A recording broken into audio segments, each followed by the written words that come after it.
Call the meeting to order. Stand for the Pledge of Allegiance. Pledge allegiance To the flag of the United States of America, and to the republic for which it stands, one nation, under God, indivisible, with liberty and justice for all. Thank you. Next on the, well, first or next, however you want to look at it, is the approval of the March 16th regular meeting minutes. Thank you, Bob. Thank you, Sandy. Any discussion, changes, corrections? All good? And before we go to a vote, Director Lecoq is absent, and Bob, you have her proxy, correct? All right. If there's nothing, we'll go to a vote. All in favor? Thank you. The second is the work session from April 16th, the minutes from that work session. Move to approve the minutes from April 16th. Thank you, Kathleen. You seconded, Jackie? Thank you. Any corrections, changes, questions on those? Nope. All in favor? 9-0. Thank you. Tom, Joint Advisory Committee notes, reports. For the Recreation Committee, they met in March. I don't have the date. And everything was, by and large, pretty good. They approved the minutes at London Landing. Everything was clean. There was a log that was submerged near the dock that has since been removed. At Branchwood, overall usage of the pickleball courts, the disc golf course has been very high. Loch Lomond recreation area, also well maintained. A couple issues with the picnic tables and benches, and Blowing Springs overall good. Some potholes that need attention. Lake Ann and Metfield, another submerged log by a boat slip. Tanyard Creek, minor trail damage from the rain, and the rest of the information is available in the minutes for the Recreation Committee, and the minutes are available on our website. For the Lakes Committee, as of April 8th, Loch Lomond is refilling, is still 24 inches down. As of yesterday, it was actually 11 inches down. So it's getting better and better, or getting closer and closer to full pool. The kids' fishing derby is on May 9th at Metfield Pond starting at 8 a.m. The biology staff is currently conducting a bass population study on Lakes Rayburn and Loch Lomond. Both Kevin Adelson and Scott Hawes have terms expiring in June of this year, and their renewal is actually on our agenda. And Rob Montgomery's term is also expiring in June 26, and he's decided to not seek another term. And that is it for the Lakes Committee. If I could, when you said Medfield Pond, that's 18 at Dogwood Golf Course, correct? Yes. Okay. Ms. Ruth, golf. Okay, golf committee met on April 9th. Maintenance. The spring green up progressing well. Common Bermuda was still thin in some areas due to the cold nights. Only major winter kill was Highlands #1 tee box, and that's scheduled for a rebuild. Aeration completed on bent grass courses. The recovery is an ongoing process. Multiple erosion and drainage projects were complete or still in progress. Root pruning nearly complete across all courses.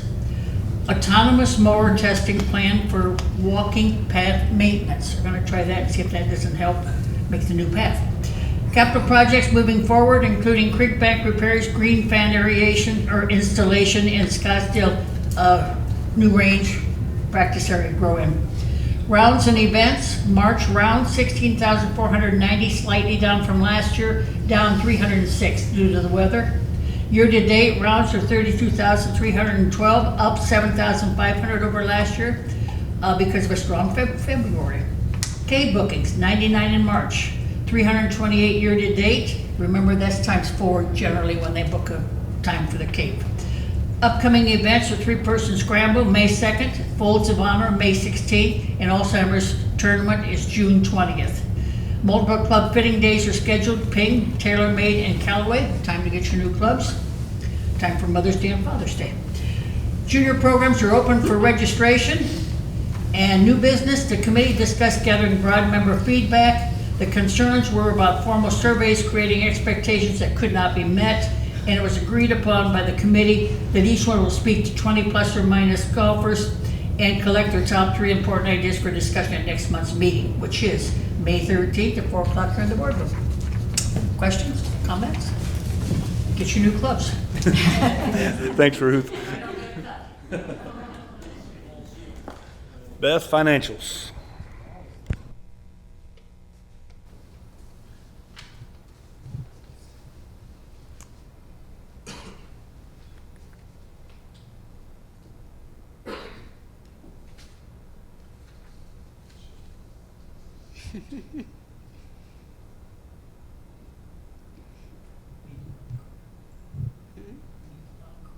Yeah.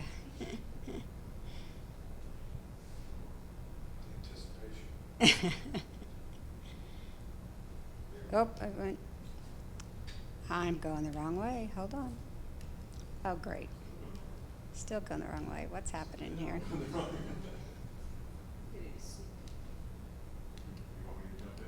I'm getting there, I think.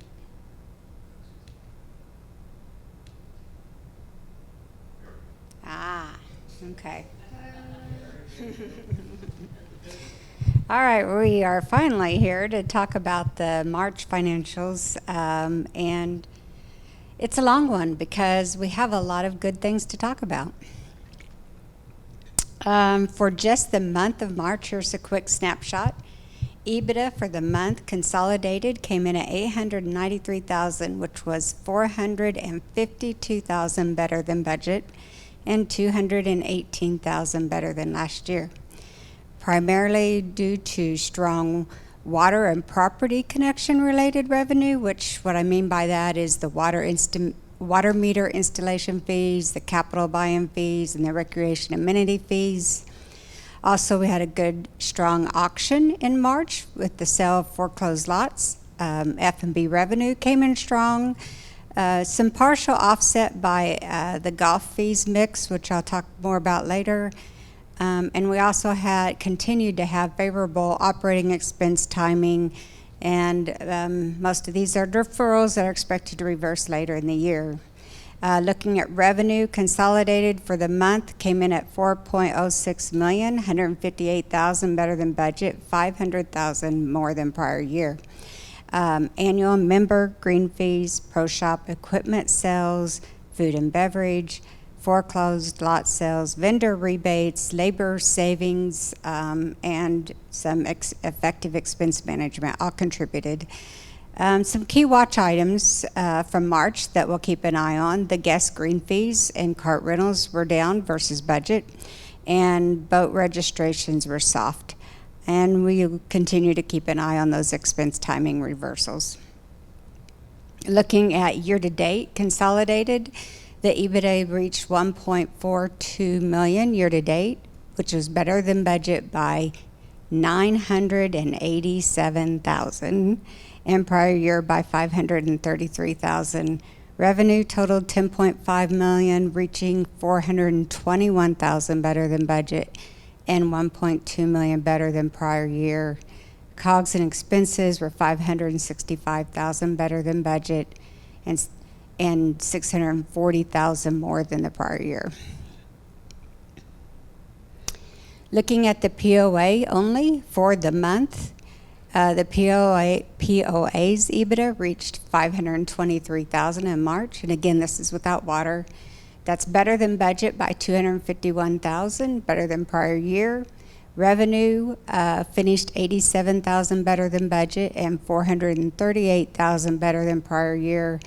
And COGS and expenses were $164,000 better than budget and $188,000 worse than prior year. Looking at golf for the month, just the golf operations, March EBITDA was better than budget by $3,000 due to well-managed expenses because their revenue barely missed budget by $16,000.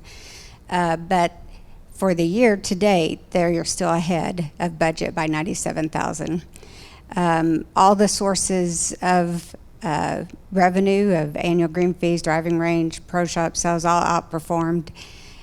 Daily guest green fees did miss budget by 32,000 for the month, but they still outperformed prior year by 7,000. Daily member green fees missed budget by only 2,000 and beat prior year by 26,000. March COGS accounted for 73% of pro shop sales, and the operating expenses were 20,000 better than budget for golf, driven by labor savings. Looking at food and beverage department for the month, they barely missed their EBITDA budget by 1,000 in March. And revenue was strong, but expenses from earlier deferrals earlier in the year led to the EBITDA miss. But their year-to-date is better than budget by 69,000. Revenue was 16,000 better than budget, fueled by strong sales in a la carte food and beer. And though COGS was 12,000 worse than budget, that was primarily due to increased volume and food costs.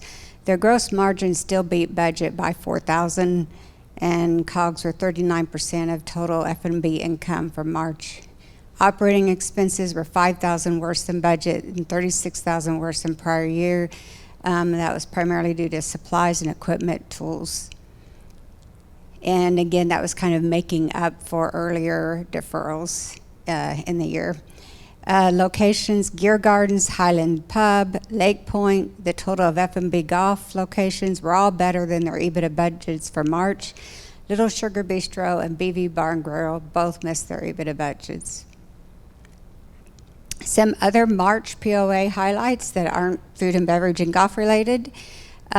We had several unbudgeted revenue wins come in. We got a nice patronage from Carroll Electric of 36,000, purchasing card rebate of 30,000, and advertising income of 8,000. All that was unbudgeted revenue.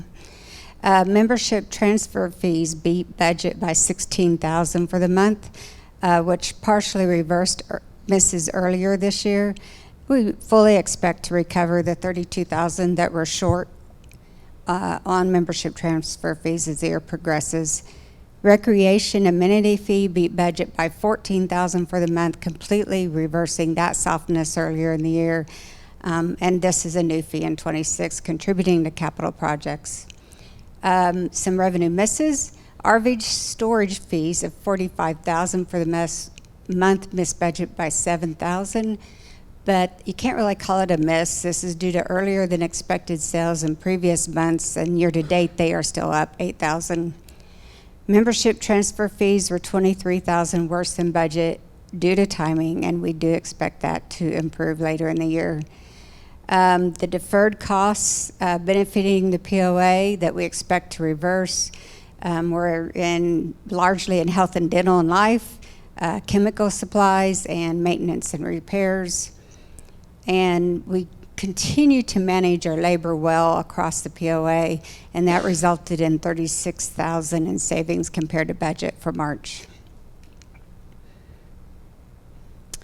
Moving to water for the month, water had a strong month. It was the EBITDA was 370,000, which outperformed budget by 201,000, falling just short of prior year of 31,000. Their revenue was strong, exceeded budget by 70,000, which further recovered some of the earlier year softness. Cost of goods sold was worse than budget by 31,000 and worse than prior year by 20. Operating expenses were better than budget by 162,000. That's largely due to the timing of meter installation supplies, which were 160,000 better in March. But those were recovering some timing variances earlier in the year, and they remain 48,000 better than budget year to date. Okay, so we're going to do a quick first quarter review. So moving to POA first, POA without water for the quarter. The quarter's EBITDA was 405,000, which beat budget for the quarter by 779,000 and prior year by $439,000 due to strong revenue and controlled expenses. The revenue finished $264,000 better than budget for the quarter, $852,000 better than prior year for the quarter. And if you look at it on a quarter basis, the golf fees and food, beverage, and the recreation amenity fees all contributed largely to that revenue variance. Operating expenses were $514,000 better than budget, reflecting labor savings, deferred costs, and timing variances. While they are better than budget, they were $414,000 more than the prior year, but that's just showing the increased costs year over year. The golf fees beat the budget in prior year, both. Strong performances across all revenues of the golf fees for the quarter. Food and beverage, led by food sales and beer sales, resulted in beating budget and prior year, and unbudgeted revenue from the patronage and purchasing card. Some revenue misses. Blowing Springs Campground, this is looking at a quarter basis. Blowing Springs Campground had a slow start to the year. They've missed fees, missed budget by $39,000 and was $52,000 less than prior year. But we are seeing a positive trend in the reservations on the online reservation software, and we expect this variance to be recovered as the year progresses. Membership transfer fees were $32,000 worse than budget and $66,000 worse than prior year. We also expect this to improve as the year progresses. Some expense wins throughout the first quarter. POA leaders have excelled at managing expenses, beating their budget by $567,000 for the quarter. And again, much of that is just a deferral that we will see a reversal of in later months. To the left, you will see a by location on golf variance to budget. That is showing how much each location beat their EBITDA budget by. So you'll see that Tanyard Creek and Highlands both beat their EBITDA budget for the quarter by $48,000 each, and all of the locations beat their budget.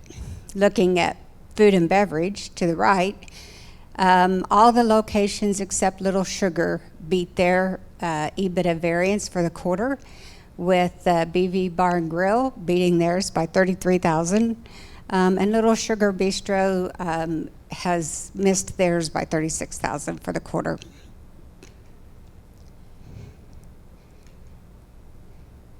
Water for the quarter, their EBITDA reached $1 million in the first quarter, beating budget by $208,000 and beat prior year. Their revenue finished $157,000 better than budget in prior year, and their COGS and expenses were $51,000 better than budget, but $226,000 more than prior year.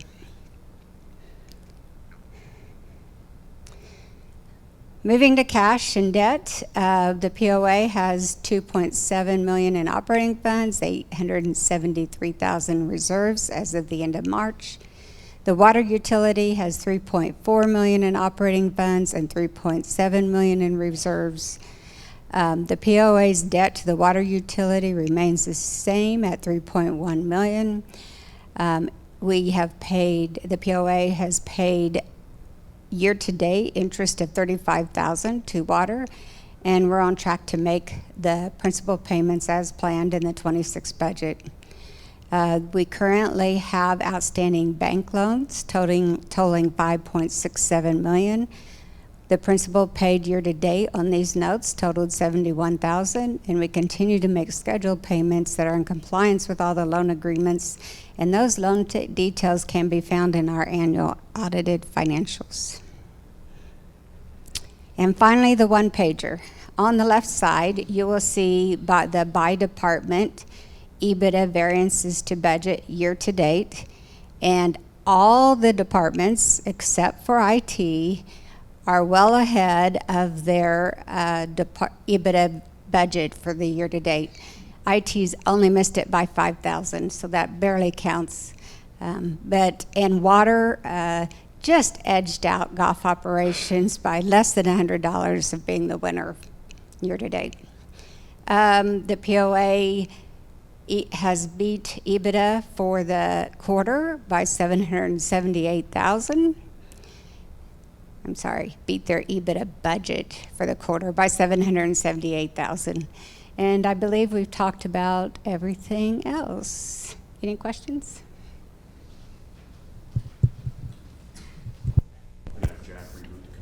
Yeah. Thank you, Beth. Okay, nobody in attendance, no emails, all right. On to an executive session summary we had at our April 14th, 2026 meeting. The City of Bentonville Water Wholesale Water Agreement. In interest of both sides coming to a resolution, the board voted to approve the City of Bentonville Wholesale Water Agreement as written. The vote passed in favor 7-0, with Director Luckhoff absent and Director Brandenburg abstaining. The City of Bentonville will vote on the proposed wholesale water agreement at the City Council meeting on April 28th. Yeah. I got a prepared statement. Yep, go right ahead. Take a vote. So we put together this prepared statement because anytime you sign a new wholesale agreement, well, what does that do to the average water customer's rate? So we put this together. We are pleased to announce the board has approved a new 10-year wholesale water agreement with the City of Bentonville. The City of Bentonville has been a major supplier of water for the POA Water Department since the 1980s, and with this agreement they will continue to supply water to the POA for at least 10 more years. The City Council for Bentonville will vote on the agreement at their April 28th meeting. Currently, there are no plans to change the rates for our water customers for the remainder of 2026. However, due to rising costs of wholesale water from both of our suppliers, it is likely there will be a reasonable increase in our water rates starting in early 2027. We want to be proactive moving forward, so the POA Water Department has hired an outside consultant to assist with the development of a detailed analysis of the impact of this new wholesale water agreement and how this new agreement and future capital investments will impact our water rates. On November 12th, 2026, the POA's Board of Directors will hold a community budget meeting. This meeting will be open to the membership. At this meeting, the board will present the proposed 2027 budget and fee schedule. That presentation will include the proposed water rates for 2027. Questions? Thank you, Tom. If there's no questions, on to the annual non-performing lot analysis. So each year, right as the election starts, we determine on March 31st the lots that are in good standing and that are paying. So those are, as long as they're, if they're more than 90 days late, they're not in good standing. But non-performing lots also includes lots that the POA owns, because we're not going to pay ourselves. And back in the day, the POA owned between 600 and 700 lots. We're now down to 35 and trying to sell those on a regular basis. So it's less of an issue. But the key there is the delinquent or non-performing. And on December 31st of 2015, so over 10 years ago, we had 20.6% of all the lots in the POA were not paying their assessments. That's a big number. And through the efforts of our accounting department, database, legal, member resources, we have lowered that from 20.6% down to 1.98. So we're actually slightly below 2%, which we are very, very pleased with. From a numbers point of view, that means that 7,261 additional lots are now paying their assessments where previously they were not. That has a positive financial impact over a one-year period of $1.37 million. And with all the usage of our amenities, when you have that many more lots paying, you have more people living here, more people using the amenities, more costs associated associated with that, so we really need that additional funds. Some additional data that is interesting, in that same time frame from the end of 2025 till current, we have added 3,979 additional improved lots. Improved lot is a home, and we're now just shy of 17,500. With the e-ballots, we have opt-ins where people will only receive an e-ballot, and as of March 31st, we were at 3,691, and we anticipate that will go up because when you vote now, you can actually opt in. So next year, you'll get only an e-ballot, and that saves us money because each election costs us $55,000. $55,000, and the majority of that expense is postage, paper, and processing, the whole thing. Let's see. And so the rest of the report is available on our website. So a lot of good trends, and many thanks to the many hands that work hard over an extended period to make those numbers better. Yep, absolutely. Any questions? No. Thank you, Tom. The next is the draft of the annual audit report. And the audit committee met with our auditors and reviewed the audit, a draft version of the audit, and they voted. We only had 3 members. Unfortunately, Jackie was not able to make it. You're not on that committee. You just didn't want to show up? We had 3 members there, and they voted in favor. And we are pleased to announce this is another clean audit. So congratulations to Beth and the entire accounting department for another clean audit. But we are asking the board to vote to approve the audit financials, and they will be made available on our website. All right, somebody want to make a motion for that vote? I make a motion approving the 2025 draft annual audit report as recommended by the audit committee. Thank you, David. Second. Thank you, Kathleen. Any questions, comments, concerns? Nope. All right, all in favor? Thank you, 9-0. Next is the 2027 budget calendar. So we put this out every year to make sure that everybody in our community knows what the budget calendar is.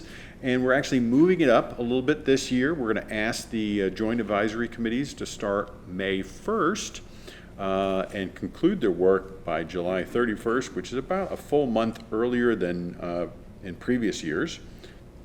The board is going to meet on August 13th, consider the recommendations from the Joint Advisory Committee, and give the marching orders to the department heads and their expectations and so forth. And we've also baked into this additional review time for the board. In previous years, the draft version of the budget was due on October 31st, and we're going to be able to get this to the board by October 26th. So a couple extra days for them to review. And so we are asking, we failed to give you guys a suggested motion, but if you could, I'm sure JV can come up with one, and approving the audit calendar for 2027. The budget calendar. The motion? So moved. I make a motion that we approve the proposed budget calendar for 2027. Thank you, Jackie. Second. Thank you, JB. You did a great job. Any further conversation? This is a good thing. Gives us a little bit more time as a board to look over the numbers. So I know it has felt kind of rushed in the past. So we've talked about this a couple times. So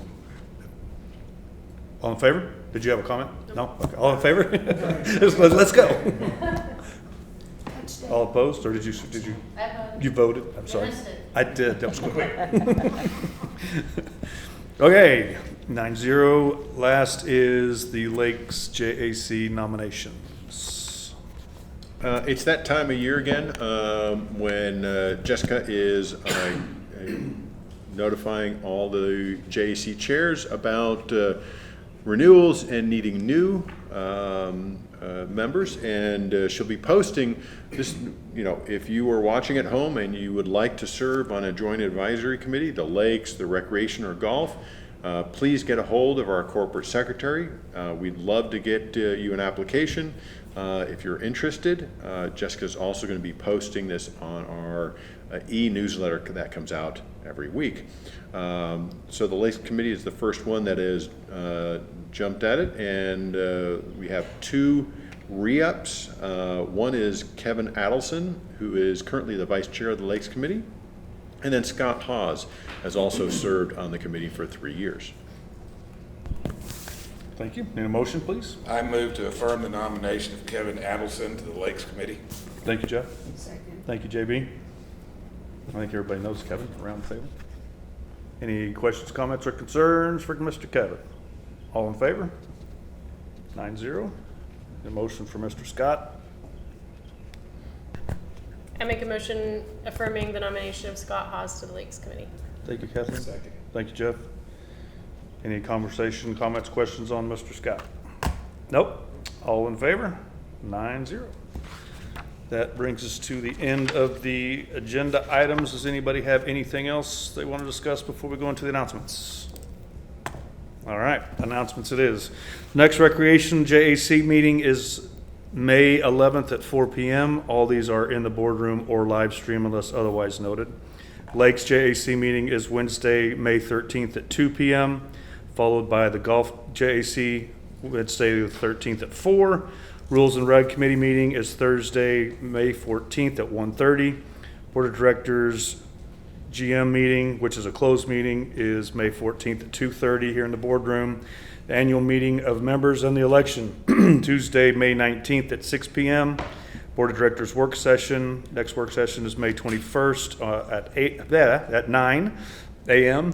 Board of Officers and Board Liaison Assignments, which is a closed meeting, is May 28th at 4 here in the boardroom. The Board of Directors regular session is May 28th at 6.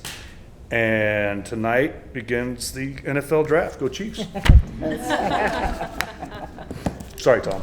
And make sure you vote if you have not already done so. If the ballot is sitting on your island in the kitchen, please get to it and please vote. Every vote counts. And check your spam junk email too. Absolutely, Sometimes they and land go there. Dodger. Yep. You got it. If that's all, stand adjourned.